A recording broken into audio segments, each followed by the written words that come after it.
কোনো মানুষ আপনাকে প্রথম দেখার পরে আপনি যে অনেক বড় জ্ঞানী, অনেক বড় চিন্তাবিদ, অনেক বড় গবেষক, এটা আপনি কি সেখানে বুঝাতে পারবেন কি না?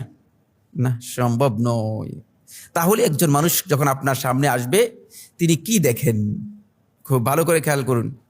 এটা হিউম্যান স্টাডি এবং মানব সত্তা সম্পর্কে গভীর গবেষণা, যে মানুষদেরকে আমরা কীভাবে বিবেচনা করব। আপনি যে কোনো মানুষের কাছে যান, যে কোনো ব্যক্তির কাছে যান, তখন আপনার দুইটা জিনিস দেখবে। একটা হচ্ছে আপনার বাহ্যিক যেই অবয়ব রয়েছে সেটা দেখবে, লোকটা কালো না সুন্দর, লোকটার কি অবস্থা, এটা দেখতে পাবে। এটা আল্লাহ রাব্বুল আলামিনের সৃষ্টি, এখানে আপনার কোনো কৃতিত্ব নেই। আপনাকে আল্লাহ তাআলা সুন্দর করেছেন, এই কৃতিত্ব কার? আল্লাহ রাব্বুল আলামিনের।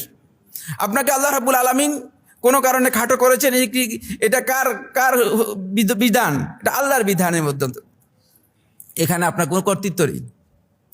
এটার জন্য কোনো মানুষকে তিরস্কার করা বৈধও নয়, জায়েজ নেই। এটা আপনার দেখবে। আর একটি জিনিস দেখে, যেটা আপনার ভিতরকে, আপনার ইনসাইডকে যেটা এক্সপ্লোর করে, আপনার ইনসাইডকে যেটা এক্সপ্রেস করে, সেটা হচ্ছে আপনার ব্যবহার কি। আখলাক এত গুরুত্বপূর্ণ বিষয় যে আপনি দেখবেন এর মাধ্যমেই প্রত্যেকটা মানুষ আপনাকে বিচার করবে।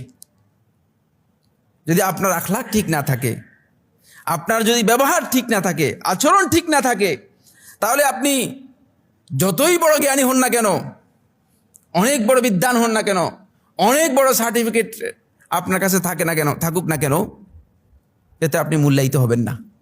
এটা একেবারে সত্য কথা। এটা একেবারে সত্য কথা।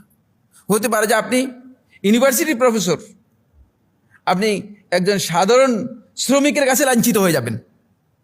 এই জন্য এই বিষয়টিকে গুরুত্ব দেওয়ার কারণেই আল্লাহ নবী সাল্লাল্লাহু আলাইহি ওয়াসাল্লাম হাদিসের মধ্যে ইরশাদ করেছেন, বুইসতু লিউতাম্মিমা মাকারিমাল আখলাক, আমি প্রেরিত হয়েছি লিউতাম্মিমা মাকারিমাল আখলাক, যাতে করে চরিত্রের উত্তম দিকগুলো তোমাদের পরিপূর্ণতা দিতে পারি। আমাকে তোমাদের চরিত্রকে সাজানোর জন্য আমাকে প্রেরণ করা হয়েছে।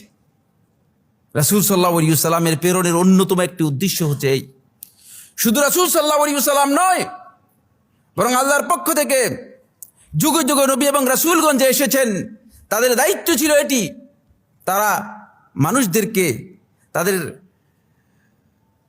আচার আচরণ ব্যবহারটি কিভাবে সুন্দর হবে, কিভাবে মার্জিত হবে, কার সাথে কোন ধরনের আচরণ করতে হবে, এই পরিচয়গুলো করে দেওয়ার জন্যই মূলত আল্লাহ রাব্বুল আলামিন নবী এবং রাসূলদেরকে প্রেরণ করেছেন।